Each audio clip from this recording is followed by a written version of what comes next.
تفسیر القرآن آج کا سبق سورۃ القصص آیت نمبر 83 سے 85 تک۔ اعوذ باللہ من الشیطان الرجیم، بسم اللہ الرحمن الرحیم۔ تلک الدار الآخرۃ نجعلها للذین لا یریدون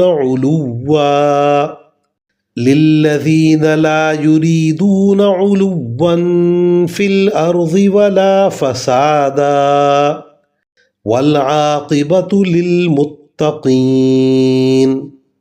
من جاء بالحسنۃ فلہ خیر منہا ومن جاء بالسیئۃ فلا یجزی الذین عملوا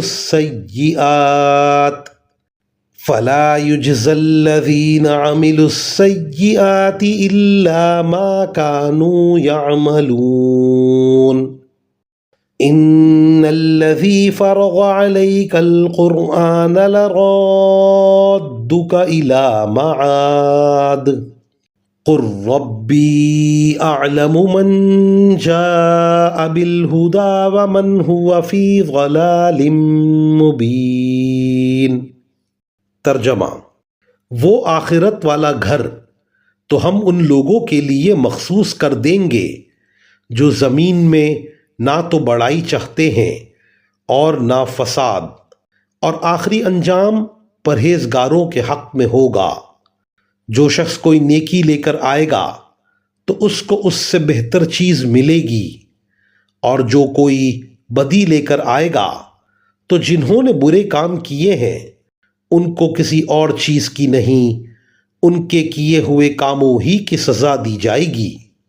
اے پیغمبر، جس ذات نے تم پر اس قرآن کی ذمہ داری ڈالی ہے وہ تمہیں دوبارہ اس جگہ پر لا کر رہے گا جو تمہارے لیے انسیت کی جگہ ہے۔ کہہ دو میرا رب اس سے بھی خوب واقف ہے جو ہدایت لے کر آیا ہے، اور اس سے بھی جو کھلی گمراہی میں مبتلا ہے۔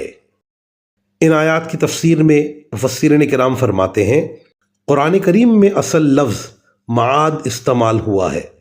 بعض مفسرین کے نزدیک یہ عادت سے نکلا ہے، یعنی وہ جگہ جس میں رہنے اور آنے جانے کا انسان عادی اور اس سے مانوس ہو، اور بعض حضرات نے اس کے معنی لوٹنے کی جگہ بیان کیے ہیں۔ دونوں صورتوں میں اس سے مراد مکہ مکرمہ ہے، اور یہ آیت اس وقت نازل ہوئی تھی جب حضور صلی اللہ علیہ وسلم مکہ مکرمہ سے ہجرت کر کے مدینہ منورہ تشریف لے جا رہے تھے۔ جب جحفہ کے قریب اس جگہ پہنچے جہاں سے مکہ مکرمہ کا راستہ الگ ہوتا تھا تو آپ کو اپنے وطن سے جدائی کا احساس ہوا۔ اس موقع پر اس آیت کے ذریعے اللہ تعالیٰ نے تسلی دی اور وعدہ فرمایا کہ آپ کو دوبارہ اس سرزمین پر فاتح کی حیثیت سے لایا جائے گا۔ چنانچہ 8 سال کی مدت میں یہ وعدہ پورا ہو گیا، اور مکہ مکرمہ میں آپ صلی اللہ علیہ وسلم فاتح بن کر داخل ہوئے۔ اور بعض مفسرین نے انسیت کی جگہ یا لوٹنے کی جگہ سے مراد جنت لی ہے، اور آیت کا مطلب یہ بتایا ہے کہ آپ کو اگرچہ اس دنیا میں تکلیفیں پہنچ رہی ہیں لیکن آخرکار آپ کا مقام جنت ہے۔ وآخر دعوانا ان الحمد للہ رب العالمین۔